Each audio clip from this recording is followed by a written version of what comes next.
Hello दोस्तों, स्वागत है आप सभी को एग्ज़ाम रिजल्ट पर। दोस्तों, आज की वीडियो होगी आपके लिए बाल विकास एवं शिक्षा शास्त्र की। ठीक है, जो कि सीटेट में प्रश्न पूछे जाते हैं। बाल विकास शिक्षा शास्त्र से 30 नंबर की क्वेश्चन पूछा जाता है सीडीपी से। तो उसी को देखते हुए आज आपके सामने बहुत ही महत्वपूर्ण टॉपिक लेकर आया हूँ और प्रश्न यहाँ से निश्चित रूप से पूछे भी जाते हैं।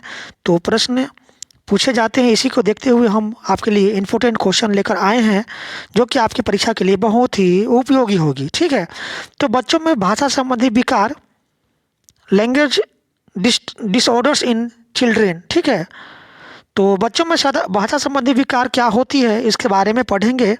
और इस वीडियो को आप शुरू से अंत तक जरूर देखिएगा, तभी जाकर आपको समझ में आएगा और यह वीडियो आपके लिए बहुत ही शानदार होने वाली है। तो चैनल पर नए आए हो तो चैनल को जरूर सब्सक्राइब कर लीजिएगा, ताकि इससे संबंधित जो भी वीडियो होगी इसकी जानकारी सबसे पहले आपको मिल जाएगी। तो आज पढ़ेंगे आप बच्चों में भाषा संबंधित होने वाला विकार। ठीक है, तो बच्चों में भाषा संबंधित होने वाले विकार में पहला विकार आपका है डिसलेक्सिया। डिसलेक्सिया जिसको कहते हैं, इसका संबंध बच्चों में है पढ़ने संबंधी विकार से। पढ़ने संबंधी विकार से संबंधित है बच्चों में। यह आपका कौन सा विकार है? आपका डिसलेक्सिया है। डिसलेक्सिया विकार जो होता है, यह बच्चों में पढ़ने संबंधित होता है। प्रश्न बनेगा इस तरह परीक्षा में कि डिसलेक्सिया किससे संबंधित है? बच्चों में डिसलेक्सिया किससे संबंधित है बताएंगे। तो यह पठन संबंधी विकार जो होता है उसको हम डिसलेक्सिया कहते हैं। यह क्या है डिसलेक्सिया?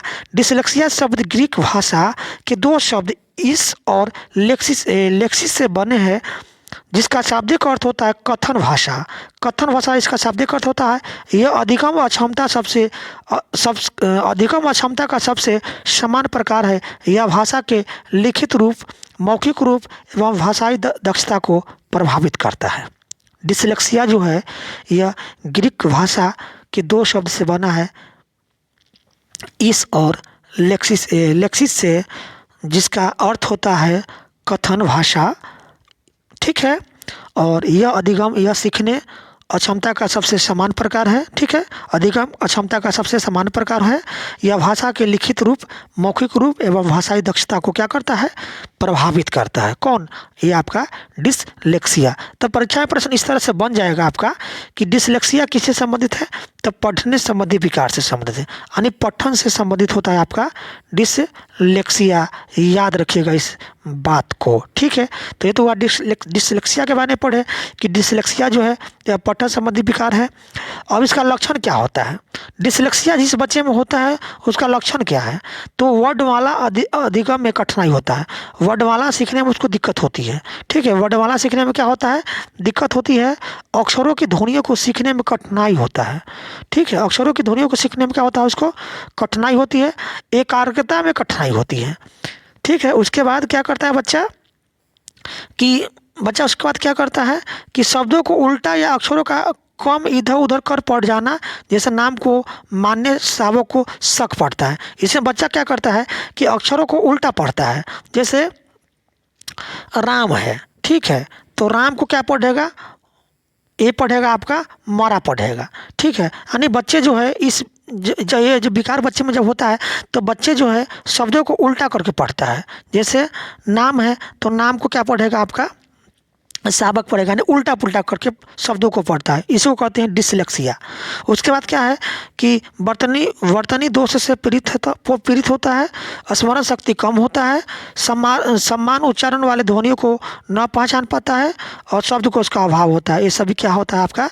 ये सभी डिसलेक्सिया का लक्षण है। याद रखिएगा इस बात को।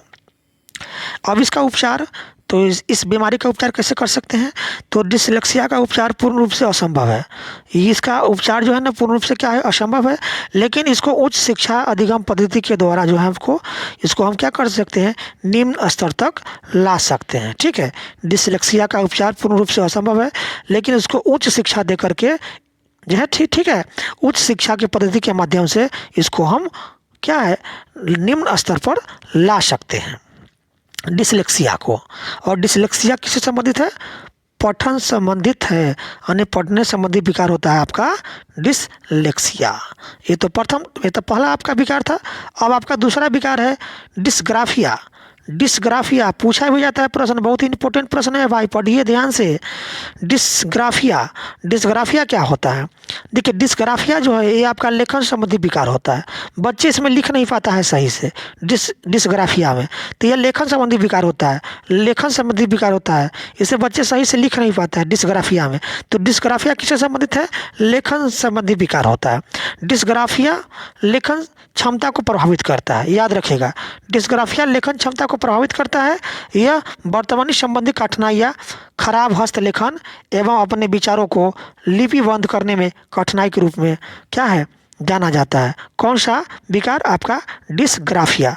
डिस्ग्राफिया में बच्चे क्या करता है कि वह किसी भी शब्द को सही से लिख नहीं पाता है, ठीक है, हस्तलेखन नहीं कर पाता है सही से, और अपने विचारों को लिपिबद्ध करने में वो क्या करता है, कठिनाई में महसूस करता है।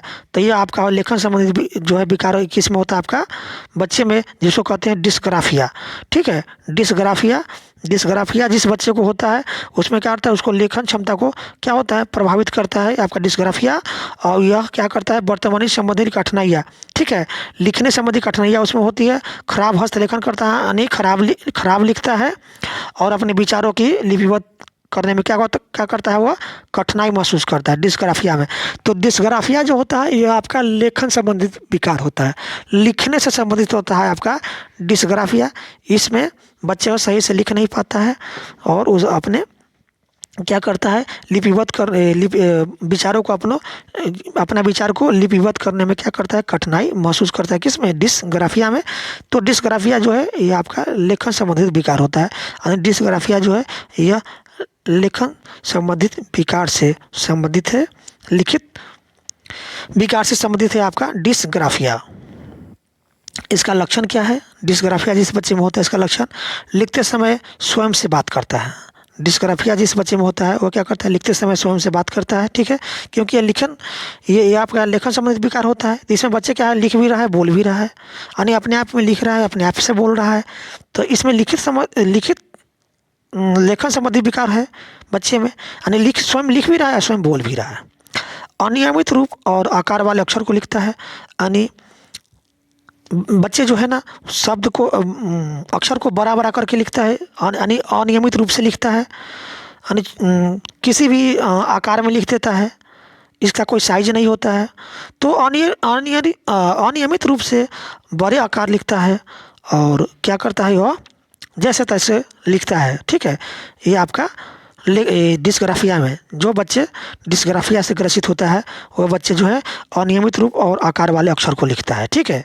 इसमें कोई रूप ही नहीं होता है, यानी जैसे बड़ा है तो जैसे मन करता है उल्टा सीधा टेढ़ा मेढ़ा, ठीक है, बड़ा छोटा इसमें लिख देता है। लेखन सामग्री पर कमजोर पकड़ होता है, उसे कागज के बहुत पास से पकड़ना पड़ता है, ठीक है। जब बच्चा इस क्या बोलते हैं रोग से ग्रसित होता है डिस्ग्राफिया से, तो बच्चे क्या करता है कि लेखन सामग्री को, यानी पेन पेंसिल को सही से पकड़ नहीं पाता है, और उसको कागज को बहुत पास से क्या है पकड़ता है। तो ये सभी क्या है आपका डिस्ग्राफिया से ग्रसित बच्चे का लक्षण है। पठनीय होने पर भी कॉपी देखकर लिखने में अत्यधिक भ्रम का प्रयोग करता है, ठीक है, यानी बच्चे पढ़ते समय कॉपी देखकर जब लिखता है तो उसको कॉपी देखकर लिखने में उसको क्या है अत्यधिक कठिनाई का महसूस होता है। कॉपी देख करके किसी अक्षर को देख करके लिखने में भी उसको क्या है आपका कठिनाई महसूस होता है, यानी किसमें डिस्ग्राफिया में अपठनीय हस्तलेखन, यानी ऐसा लिखता है जिसको आप पढ़ नहीं सकते हैं, इसको कहते हैं अपठनीय लेखन। बच्चे इस विकार में बच्चे क्या करता है, जो विकार ये विकार जिस बच्चे में होते हैं इसमें बच्चा ऐसा शब्द लिखता है जिसको आप पढ़ नहीं पाते हैं, पढ़ नहीं सकते हैं, यानी ये डिस्ग्राफिया है, ठीक है, लेखन संबंधित विकार होता है बच्चे में। उसके बाद क्या है कि बच्चा जो है लाइन के ऊपर नीचे लिखना शुरू कर देता है तथा शब्दों के बीच अनियमित स्थान छोड़ता है। बच्चा जो है ना लाइन के ऊपर नीचे लिखता है, ये लाइन बना हुआ है तो कभी ऊपर लिख देता है कभी नीचे लिख देता है, यानी बीच में नहीं लिख पाता है वो सही से, सही क्रमबद्ध तरीके से नहीं लिख पाता है बच्चे शब्द को, यानी लाइन के ऊपर नीचे तथा शब्द के बीच में अनियमित स्थान छोड़ देता है, यानी शब्द लिख रहा है इसे बीच में कोई खाली जगह ही छोड़ दिया। ठीक है, तो बच्चे शब्द सही से शब्द को लिख नहीं पाता है, लिखता भी है तो लाइन के ऊपर नीचे लिख देता है। उसके बाद क्या है, अपूर्ण अक्षर या शब्द लिखता है, कोई ऐसा शब्द लिखता है जो पूर्ण नहीं होता है। ठीक है, अपूर्ण लिखता है, तो अपूर्ण अक्षर या शब्द लिखता है, इसका उपचार कैसे होगा? इसका उपचार जो है, इस अधिनियम अक्षमता से ग्रसित व्यक्ति को लेखन का ज़्यादा से ज़्यादा अभ्यास कराना चाहिए। जिस बच्चे में ऐसा क्या होगा, आपका विकार होगा, तो उस बच्चे को अधिक से अधिक लिखने की अभ्यास कराना चाहिए। अब आपका है डिसकैलकुलिया। डिसकैलकुलिया क्या है आपका? तो डिसकैलकुलिया जो तो होता है, ये आपका गणितीय कौशल संबंधित विकार होता है, गणित भाषा से संबंधित विकार होता है आपका डिसकैलकुलिया। ठीक है, डिसकैलकुलिया जो होता है ये आपका गणित संबंधी विकार होता है। इसमें क्या होता है कि इसके अंतर्गत अंकों संख्याओं के अर्थ समझाने की योग्यता से लेकर अंक गणितीय समस्याओं के समाधान में सूत्रों एवं सिद्धांतों के प्रयोग की योग्यता तथा सभी प्रकार की गणितीय क्षमता शामिल होता है। इसमें बच्चा जो है ना गणित के सूत्र को नहीं समझ पाता है, संख्या को, अंक को, अर्थ को नहीं समझ पाता है, तो ये क्या है आपका डिसकैलकुलिया से संबंधित होता है। अंक गणितीय कौशल संबंधित विकार जो है आपका डिसकैलकुलिया से संबंधित होता है। समझ गए? डिसकैलकुलिया जो है किससे संबंधित है? आपका गणितीय कौशल से। लक्षण क्या है इसमें बच्चे का? गणितीय चिन्ह को समझने में कठिनाई होता है, बच्चा जो है ना गणितीय चिन्ह को नहीं समझ पाता है, जैसे प्लस माइनस को नहीं समझ पाता है, याद रखिएगा, गुणा भाग के चिन्ह को नहीं समझ पाता है। किसमें? डिसकैलकुलिया संबंधित विकार में। उसके बाद वित्तीय योजना या बजट बनाने में कठिनाई होता है, बच्चे जो है ना किसी संख्या को नहीं गिन पाता है। ठीक है, समय सारणी बनाने में कठिनाई का अनुभव करता है।